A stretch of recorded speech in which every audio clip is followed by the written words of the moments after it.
Hi folks, well our East Coast tour is over now. We're back in Perth, and we mentioned that we'd had a bit of a disappointment, didn't we, in the last video? We have. Well, we have, and we're just about to take you and show you what that disappointment is.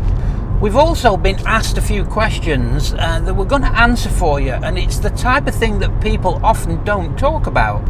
Namely, how are we doing what we're doing? How have we come to be in this position? And probably most intriguingly, how are we affording to do what we're doing? So generally people don't talk about money too much, but we're gonna, so stick around, eh? Okay, so our disappointment. Well, while we've been away touring in the motorhome for the last 8 months, we've been waiting for a house being built. And, well, it's not quite ready. Yep, that should be pretty much at lock-up now. And there's just a little bit more to do, some finishing touches, wouldn't you say? So there is a bit more to the story, which we'll fill you in with later, but essentially this should be nearly done now. Clearly we are way behind, so you know, that's the bad news, and it has been quite disappointing, hasn't it, babe? Sorry, you've not got your mic on, so you'll have to lean into mine on there. So yeah, it is a bit disappointed, to be fair. We are staying at our daughter's in her spare room, and we'll tell you a little bit more about this shortly. But the good news is we're just going to carry on in the motorhome. We're just going to carry on travelling. We're going to head down south and explore a bit more of Western Australia. So there you go. It's not all bad. Whew, a bit windy out there. Very cold out there. Yeah, it was cold. So the house story, just to give you a bit of an insight into that. That block of land that you've just seen there, or that slab and a few bricks, is actually our daughter's house. She's having that house built. We have bought our eldest daughter's house, and that was, when was that? How long ago was that? July last year. July last year, yes. So we wanted to downsize, so we sold our big house. They kicked off this build a year ago, would you believe, bearing in mind what you've just seen. And the idea was that we would go travelling for about 8 or 9 months, and by the time we got back it would be nearly finished. They would move into their new house fairly quickly, and we would move into their house that we've bought, and blah. So as you can see, it's not quite gone according to plan. The building in WA is very slow at the moment. There's been a shortage of bricklayers. That site that you can see there has been sat like that for, what is it now? Did it go 2 months? I think it went. So they delivered the bricks, and they put the slab down and delivered the bricks about 2 months ago. June, July, there's a shortage of bricklayers. So anyway, that's where we're at. It doesn't really matter. It doesn't really affect us. Our youngest daughter, where we're staying at the moment, has a spare room, so we can come and go from there as much as we like. And obviously we've got the motorhome to play about with. So we're just in the process of getting a few things done. I'll give you an update on my knee shortly as well. That's all. Things are starting to happen there. And we've got the motorhome in for a service. Yep. That's going in about 2.5 weeks, 1st of October. Yep. So yeah, there's things going on, but we'll very shortly be jumping in the motorhome and clearing off down south as well. The weather's a bit crap here in Perth as well, just at the minute. But it's starting the next week. It looks like the temperatures are starting to ramp up a little bit, and it should be a bit nicer. So by the time we set off, yeah, there should be a bit more going on. Anyway. What we've decided to do, just to keep things a little bit interesting, is we're going to show you around our hometown a little bit, some of our favourite haunts and such like. So we'll do that, and we're going to answer a few questions as well. How are we managing all this? So yeah. So being as we're literally driving past, we'll just show you the house that we're going to be living in. That's the house that we've bought, that our daughter is currently staying in while hers is being built. As a point of interest, our daughters live 20 minutes apart, and when everybody's settled in the houses, we will be in the middle.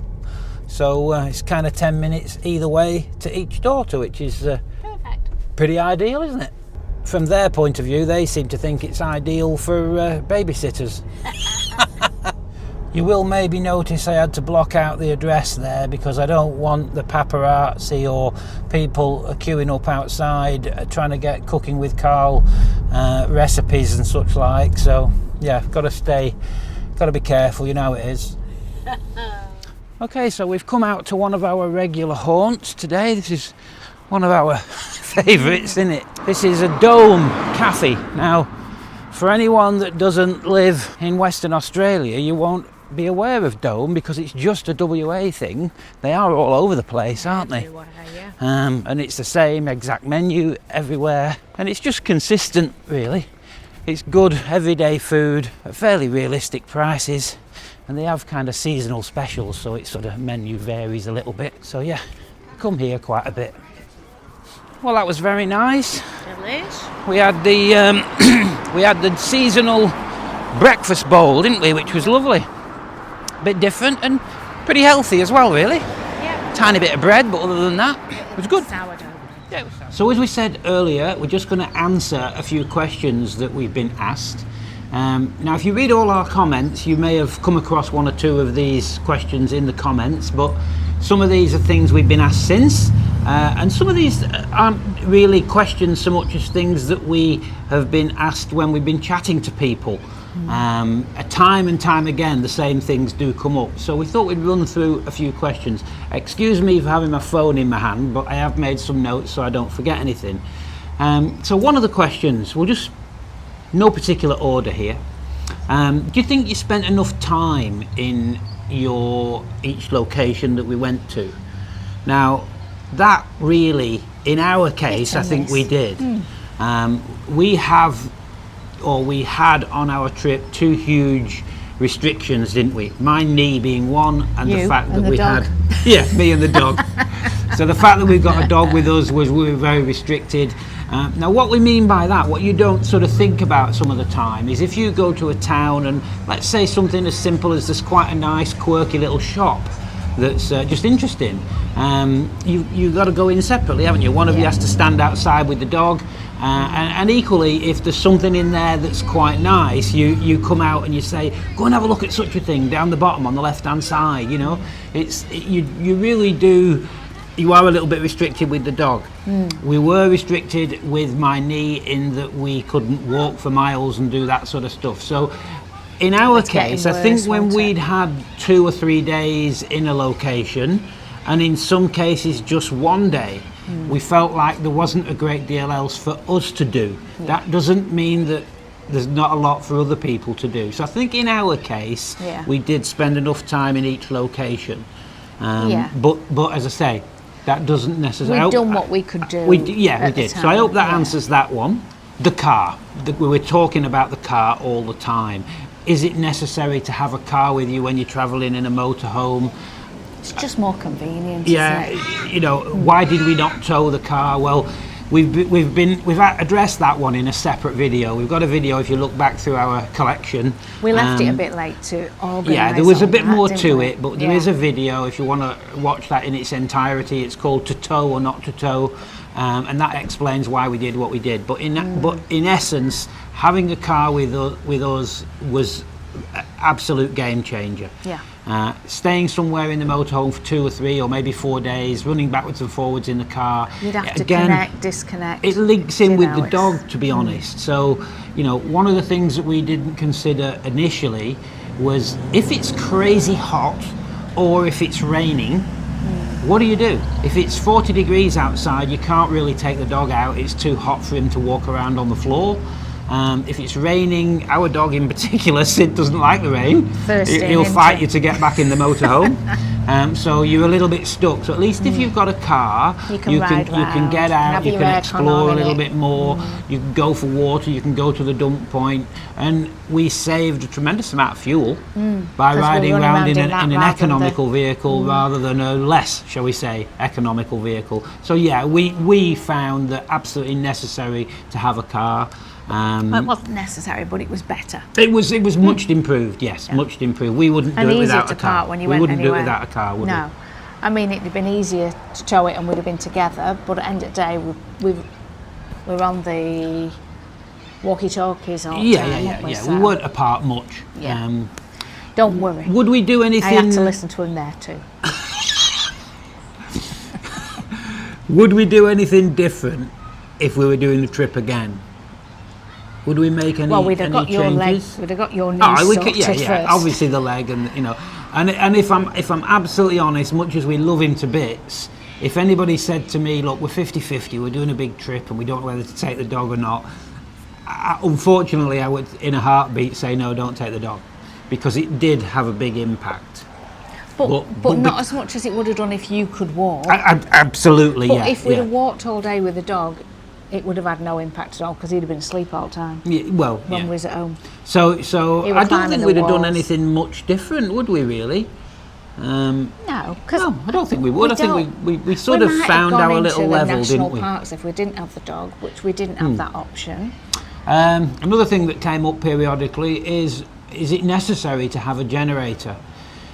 We would not travel without a generator, would we? Well, we like to do. We just like the not convenience. Sites. We'd rather be on the freebie places. Definitely prefer the free camping because you've got more space around you. Yeah, absolutely.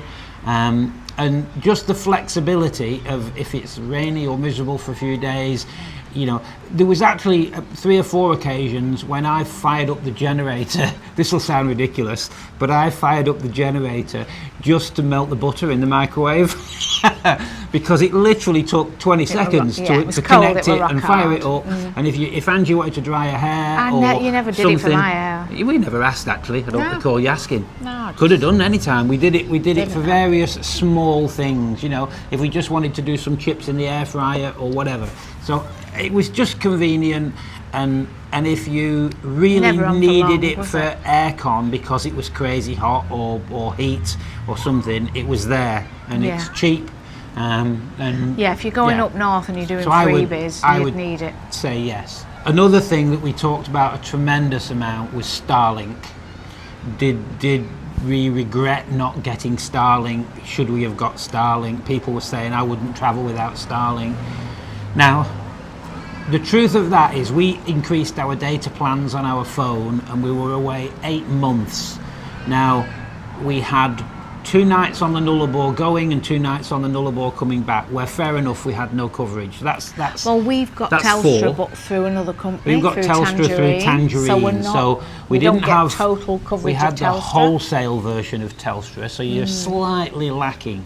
But apart from the 4 days coming and going over the Nullarbor, which we fully expected to have no internet. In June we didn't have any internet, but Telstra did. Apparently a guy next door had But now, correct me if I'm wrong, other than those 4 days on the Nullarbor, in the whole trip, if you said there was maybe another 4 days where we didn't have internet, I don't think there was 4 days. No, probably 2 or 3. So rounding it up, if you said 8 days out of 8 months, we didn't have phone and data available.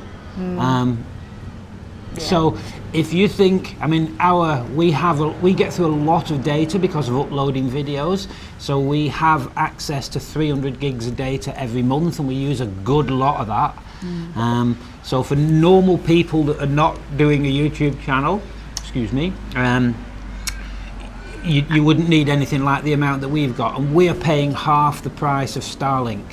And the other thing to consider that a lot of people don't think about is if you use the data on your phone, or should I say, if you go for Starlink, which is $195 a month, I can almost guarantee that you'll each have a phone that you'll be paying a plan on as well. And even a minimal plan on a phone is probably $30 each.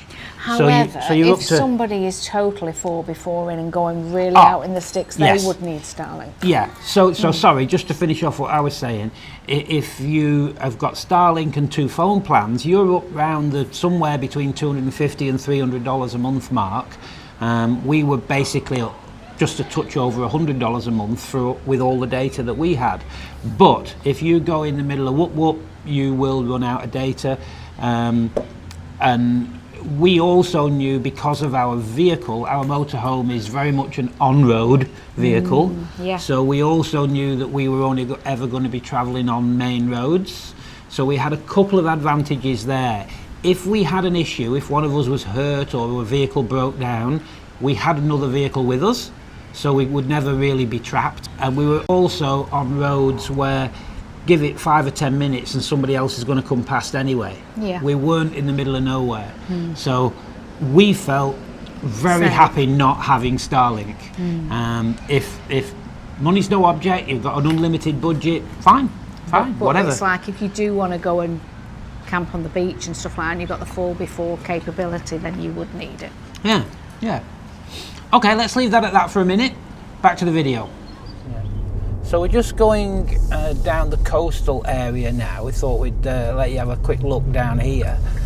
Perth has a very nice coastal drive and some beautiful houses overlooking the ocean, especially as we get a little bit further down, that you'll see in a few minutes. But we're just coming up to the Mullaloo area now, which is quite nice. It's a Tuesday at the moment on a not particularly nice day, but this little area to the right here, these lawns and such like, normally are absolutely packed with families. And there's another dome to the left there. That's very popular with the cyclists. Very popular, nice restaurant above the dome there. When we were working, we'd quite often come down this way, and early in the morning all the cyclists, the lycra clad cyclists, will be out doing the thing. Hundreds of them. Yeah, hundreds of them. And then they stop at Dome for a coffee. Yeah, Dome does very well out the cyclists. Yeah, I don't think they have bacon butties, do they, babe? I'll have to take you into the city, because the city is such a gorgeous skyscape. Yeah, another isn't it? day we'll go to the city and have a walk around there, because that's lovely. And it's just a nice size, really, Perth City. It's not too sprawling and humongous. So quite a lot of the coastal drive, you can actually see the sea.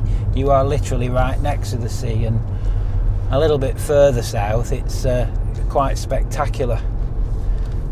Now, when we were over east and touring the coast over there, quite a lot of the big name towns, and no need to mention the names, you can't actually drive that much along the coast because they're a bit more holiday geared.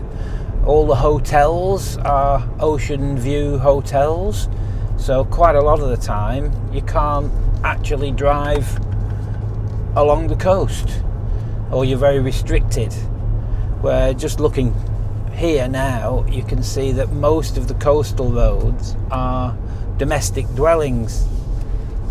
So you've got a nice coastal road. There's a nice bar down there, just opened apparently, the beach shack. In the Rue Point. Yeah, we've not been to that one, have we? No. This coastal drive is a favourite of mine and many other people on a nice summer's evening when it's been a 30 odd 40 degree day and it just cools down a little bit in the evening. This is a lovely drive or especially ride on your motorbike. There's the dog beach down here. If your missus hasn't made you sell them. But anyway, we'll come back to that. Is that lip falling again? But yeah, many is the time that I've had a little tootle down here on my bike and just took in the scenery. So we're just coming up to Hillary's boat harbour now. Look at the houses on the left there, Angie. There's a few of these big houses on the left here where we've worked.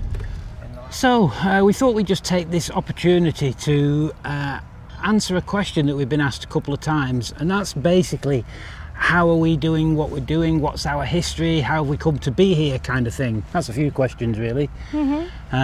So just to give you a bit of an overview without getting too detailed, we obviously met in the UK when we was 18. You worked for the government for a little while, I worked in our family business for a little while.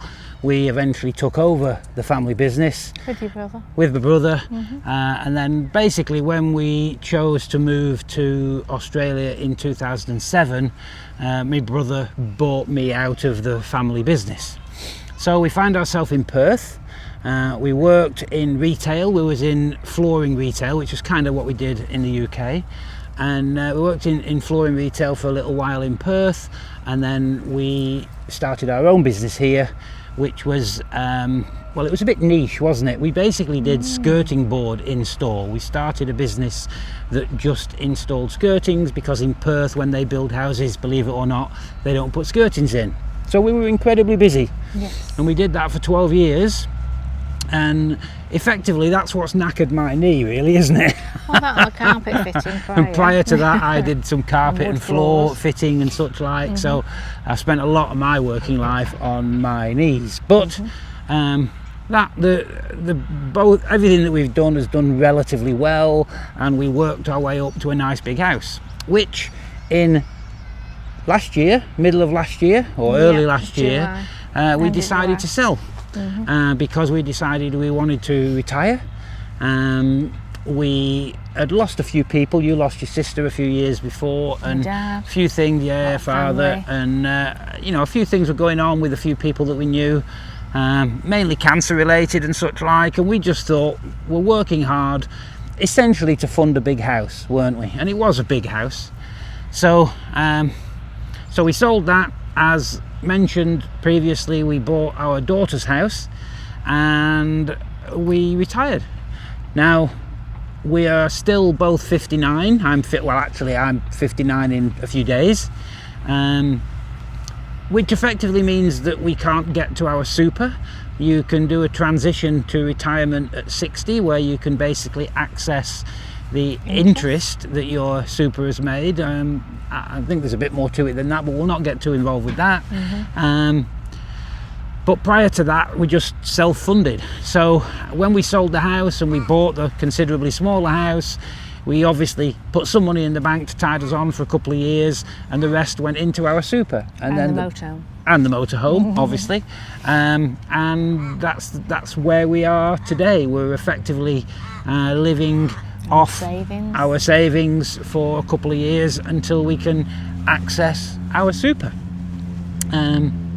So yeah, we've got to be a little bit careful. We're not wealthy by any means, but we're getting by all right. We're learning to spend a bit less. Being a little more frugal. We're being a little bit more frugal. We're now finding ourselves looking at things and saying, $15? I'm not paying $15 for that, which we've never done. We've never done things like that. But anyway, when you really it's actually it's quite nice, really, isn't it? Yeah, Learning to be it. a little bit more frugal, and anyway, that's just the way it is. So yeah, so that's really how we are funding. I tell you, we could just touch. The other thing that we'll just touch on is as I mentioned, we bought our daughter's house. Now, that in itself posed a little bit of a dilemma, didn't it? Because how do you buy your daughter's house? Because obviously you want your daughter to get the most for her house, but you're buying it yourself, and it's natural to want to pay the least for anything you buy. So how do you do that? So after a bit of deliberation, we came up with the plan to try and make it fair to both sides. We said, get valuations on your property, get as many as you like. Obviously they're gonna say, well, you're probably going to get somewhere between this and this. Whatever the highest valuation is that anybody gives you, that's what we'll pay you. Because the market was leading that way. The market, wasn't it, yeah, the market was sort of going that way, and we said we wanted everybody to be happy. So we said, whatever the highest valuation is that you get, that's what we'll pay you. But, and there has to be a but, doesn't there? They were going to stay in the house and effectively rent it back off us while their new house was built. Because at the present time it's hard to get. It was very hard to get rentals, and our Especially eldest with kids and daughter's got dogs. two children and a dog. So we said, we'll pay the highest valuation that you're given, but you pay rent based on that price, which they thought about, realised that was a good deal, and that's what we've done. So we've got a little bit of rent coming in from the house, which we've reduced, because reduce, yeah, because the other little thing was we had to store a lot of furniture. We found out that furniture storage was incredibly expensive. We had no choice really, so then we turned around to a lot. we turned around to both our girls and said, look, we've got to pay this out every month, rather than do that to strangers, give it to somebody else. How about you both free up a room in your house, which was a bit of an inconvenience to them, And so the long and short of it is, the eldest daughter freed up one room, the youngest daughter freed up one room and half of their garage, and they've stored our stuff, and we've divided what it would have cost us to store our stuff to those and paid them basically. So it's given the eldest daughter a bit of a cut in her rent, and it was just a few quid, well, it was quite a few quid for the youngest daughter. But anyway, it's no skin off our nose, and we'd much rather that money go to the kids than to some big company. Yeah, plus the furniture's nice and safe. It's warm, it's not. I'll just put a couple of cold. pictures on. This is the room in our eldest daughter's house, and this is the room in our youngest daughter's house, and this is the garage in our youngest daughter's house. So we've got stuff everywhere. So yeah, so it's that's how we're funding things really. We watch people on YouTube travelling on bikes and in motorhomes and such like, and some of them are doing it at a very young age, and we think, how are they affording that? You know, I mean, we make pretty much nothing from YouTube, so you know, we're basically self-funding our trips around with that little bit of a bonus from the rent, and then eventually we'll be able to access super until we properly can get our access to our super in several years. Pensions proper, isn't it? Yeah, it is what it is. It is what it is, and it's working fine. But Katie's house is nowhere near ready. Yes. As we said earlier, the disappointment has been the lack of progress on the house. But again, it's no big deal. We're just going to jump in the motorhome in the next couple of weeks, and off we go, and provide a bit more entertainment for you lot. Right, come on, let's continue down the coast, and we'll show you a bit more of the really fancy houses as you go further south down the coast. So just continuing down the coast now from Hillary's, and as we go a little bit further down, there's some magnificent property. Extremely posh school to the left there, private school. Wow, what a school to be able to go to. I think it's a local Catholic school, isn't it? Something big going on here. This is all new. It's happened while we was away. Big development, big hotel development by the looks of things. But as you can see, it is very much a coastal road, which is nice and a little bit unusual. We expected a lot of the east coast to be similar, and we just found that a big portion of it wasn't. It's nice to be able to drive or ride along with the sea right at the side of you there. Nice to see the coastline though. And this is where all the people do the walking. Yes, in summer this pavement to the right is absolutely full of lycra. Yeah, all the posy people, and interestingly all the people that should never have been allowed to buy lycra. No, that's nasty, babe. Take that back. I'll add there that this is why I don't wear lycra. I'm very aware of the fact that I would look a bugger. So, you know, but some people have got funny mirrors, I think. Oh, don't look in them. Oh, don't look in them, yeah. Nice little bar there. Yeah.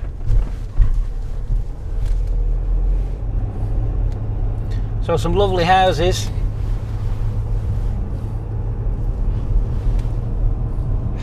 Look at that one there on the left. It's humongous. That looks new. So look at that beautiful Indian Ocean there. So the area that we're in at the moment is called Trig.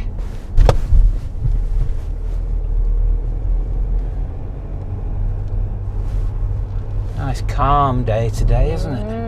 The sea's like a mill pond, really. Not much wind out there, is there? Another humongous place being built there. Wow. Looks nearly finished. This is the Clarko Reserve on the right here. Another little nice area. And there is incidentally a coastal path that runs right along the coast. So we've got a couple of little electric scooters that we plan to use a bit more, don't we, babe? Yeah, we used to go up and down, didn't we? Okay, I think it's time to head back now, so we'll see you in a bit. Bye. Okay, so back to a few questions. Before I get too much involved with the questions again, can I just please ask, looking at the last 3 months or so, 67% of the people that watch our videos are not subscribed. Can I please ask you to subscribe? It is free, it costs you absolutely nothing. It makes coming back to the channel much easier, and it helps the channel grow immensely. So please hit that subscribe button and hit the like button if we've done something you enjoy. It helps us keep doing this. Anyway, back to the questions. What was the best and worst thing about your trip? Well, I know what I think was the best thing. Me? Yeah. Yeah, the fact that she came with me. Yeah, right. No, I think the I know best the worst thing for you is leaving your bike at home. You haven't got one, but you know, having to sell your bike before we set off. Well, this is things that might apply to other people. I know. So I think the best thing was the people that we met. Yes. The places We were met good, some the lovely travelling was people. good, but we met some really interesting people that we will probably Keep in friends touch with for life. Yeah. Really nice people. So I think the people you meet, the conversations you have, the stories you tell, the stories you listen to, great, absolutely great. So the people. And it's amazing how many worst people thing? are actually continuously on the road. Yes, isn't it is. Yeah. What's the worst thing? I know what I think. See if you agree. I think the worst thing about it was after 8 months in a motorhome or a caravan, I suppose. We did start to feel like we were ready for a little bit of a break. We wanted a bit more space, like cooking in the kitchen. There's no room. We've got That's plenty. hard. We've got plenty space in our motorhome. Well, we have. We can't moan, but I It did can't start. wait for a proper kitchen again. And Did a you bathroom. did you not start to think that every day it felt like the motorhome was getting a little bit smaller? Yeah. I think about 2 or 3 millimeters every day it shrunk. And your patience is shrinking a little bit with each other. And much as we get on really well, we were starting to bicker a little bit more than usual, you know. Yeah. So it's nice to just have And the a dog bit of a seemed to break. get taller. I think every step was Constantly over stepping the dog over because the he dog. wants to be right next to you. Yeah, Adore constantly him. stepping over the dog. But And God, if you your was- knee-ups are hard work. If you was a aren't little bit more rural and we couldn't let Sid have a run because it's you don't know what's in the bush and such like, he was going a bit stir crazy as well, wasn't he? The towards last the month, end, kind of on the coming way back home. over the Nullarbor. Yeah, and- he was getting a bit. He was I mean, pent one up. day I just brought him in. Luckily, he was on lead anyway. But I just brought him in and then looked in the window and there was a dingo outside, wasn't there? It was like, Yeah, oh look, my it's on God. video. They'll have seen that. They'll have seen that. What would have happened? Actually, the next question there is: do you find having a dog with you restrictive? Well, we've already covered that. I mean, yes, it is. I wouldn't it was like lovely. to go without him. It was. Obviously, you've got the plus points of just owning a dog. We've always had a dog. We love dogs. Yeah. But in a motorhome and travelling, Well, it's Hard. the stopping you going in. Hard. Like we would have gone to the pictures and had a movie night, or things like had that. a lot more meals out at night. Wouldn't yeah, we? But in some of the we didn't bigger wanna leave towns, him. we would have gone for more meals out and stuff. And most caravan parks or free camps, we weren't happy.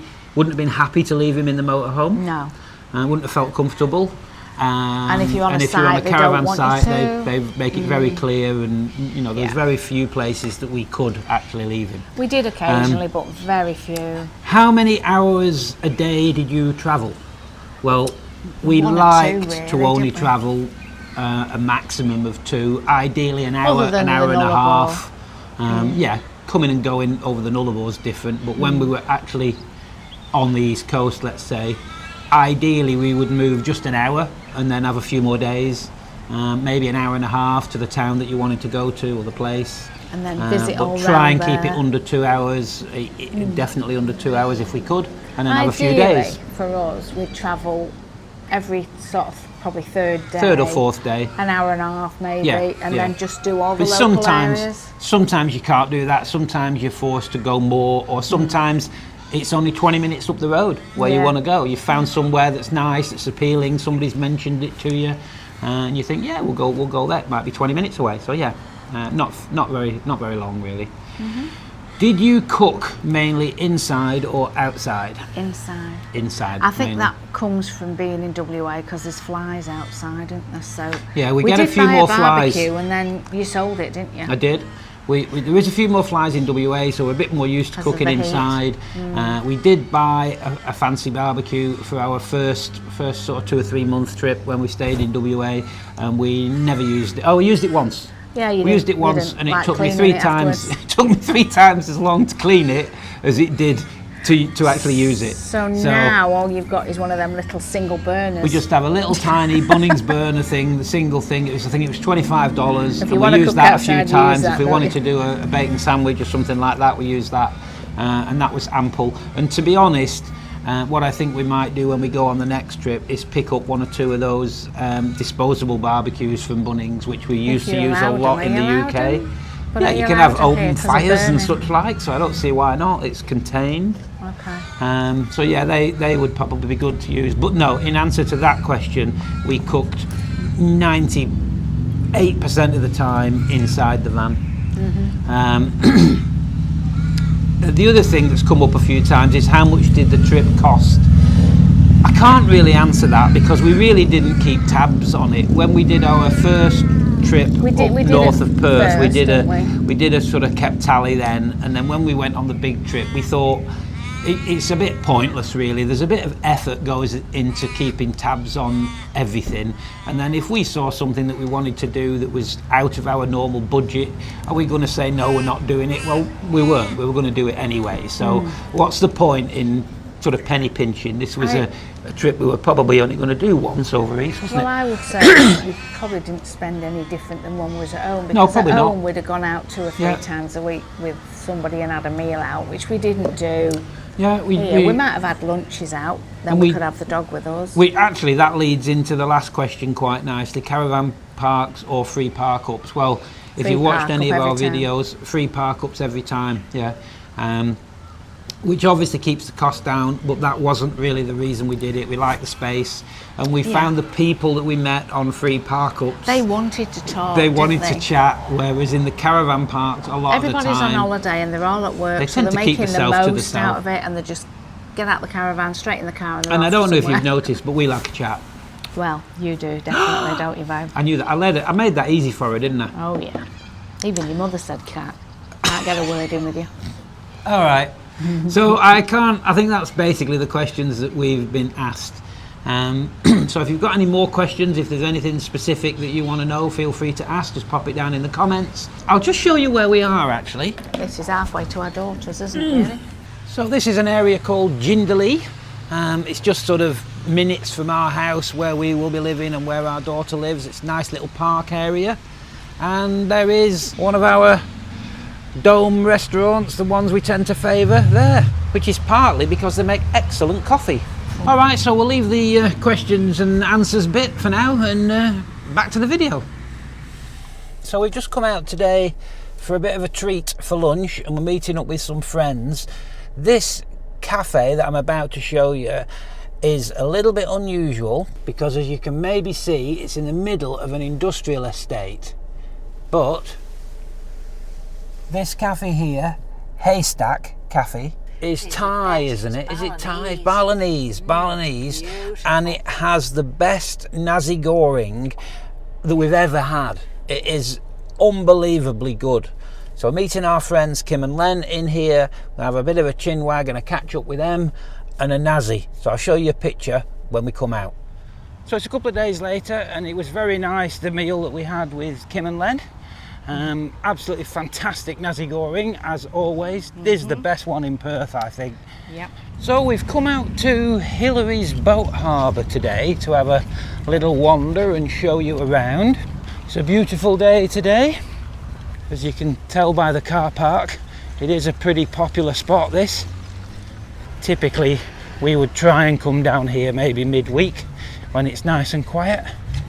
So there you go, it's very much a family place, this. Nice little man-made beach here, and you can kind of do a full lap all the way around. So we'll have a walk. It's obviously they haven't cleaned that seaweed off there, which is unusual. You don't normally see that, but it's not, season's not really got going yet. It is still just spring, isn't it? Fair few nice boats over there, and there are some really big ones further out there. So this is ideal for the young kids and the families. We've been down here with our grandkids a few times. Nice and shallow, isn't it? Nice and shallow, and consequently it's nice and warm as well. Quite often, again, because it's early, there's nothing here now, but there's a big circular area just there where there's often like a little fairground thing for the kids. It's a really nice holiday type spot, this, isn't it? Yeah. Very touristy and They very haven't put much. all the shades up there. You can see the Oh poles, yeah, but they haven't put- yeah. Over there you can see all the poles. There's normally a load of shade cloths over there, keep the kids out of the sun. This is the place that sort of reminds us of when we used to go to Spain and Tenerife and places when our kids were little, wasn't it? This Yeah. is just super touristy. This pub here, the Breakwater, I mean, it's early in the day and the season, but this is really, really busy pub. This is usually pretty packed with boats that are for sale, as a rule. It can be quite nice to come down here and choose yourself a boat that we clearly can't afford. I think they've just revamped this pub on the end here, the Harbour Bar. That all looks new since we've been away. Looks quite nice. Oh, a few places closed still. It is supposed to be a no dog place actually, this, isn't it? That looks quite nice in there. Oh, and this ice creamery here has what we consider to be the best honeycomb crunch ice cream that we've found of late. Always a popular place, this. Oh, I can't see it. Well, that's a bit of a bugger. Yeah. It looks like they may have done away with honeycomb crunch. However, That would be you quite- couldn't have had any because you're on a diet. Yeah, we're on a very strict diet at the moment. As you can see, it's reasonably busy, and this is nothing really by comparison to the height of season. There's another dome cafe and a nice little shopping area. You see what I mean about it being very touristy? And this boardwalk goes on and wraps around. There's quite a lot in here. It's a nice place to come and just have a coffee, watch the world go by, or a snack or something. I like Hillary's.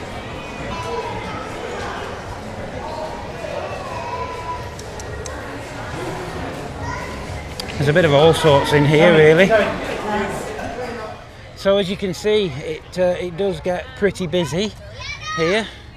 But having said that, I'd guess what you're seeing here at the moment is probably about maybe 30 or 40% capacity in terms of what it's like midsummer. Oh, yeah, Wouldn't you agree? it could get It does really- get really busy. The first nice day we've Yeah. had for a while, isn't Yes, it? it is, yeah. Which is why we tend to favour coming down in the week. It's nice and quiet then. There's less than half of what's going on today. What you can do is bring your own picnic and park yourself on the grassy verges here, and that's quite nice. And then the kids can go and play. The kids can play quite safely there, can't they? We've done that on quite a few occasions with our tribe. What you do get here is a lot of the beautiful people coming to show off their lovely bodies, which would explains why Angie and I are very covered up. So yeah, we like Hillary's. I would urge anyone that's coming to Perth, you've got to come and spend an afternoon or a day at Hillary's. It's lovely. Oh, by the way, just whilst it's on my mind, quick update on the knee situation. I have been to the GP and they have referred me to a specialist, so we're just in the process of waiting for that now. So I think it's about another 3 or 4 weeks before I can get to see the specialist, but I'll keep you informed with what's going on there. So we've just come out to Shorehaven, just for the sake of having a little ride, and we might get a coffee somewhere maybe. This is Shorehaven. It is a little bit breezy, so hopefully the mic's not picking up too much wind. But this is quite a nice little, again, another family area really. And there's a very nice restaurant there and a bar and such like, picnic area here. And this is basically just across the road from where our eldest is building her new house. She'll be able to just walk across the road really to this, which is quite nice. Yep. And on a weekday it's nice and quiet. Not too bad on a weekend, to be fair. Although it is a bit hectic up at the restaurant there. That's packed. Yeah, nice little spot though.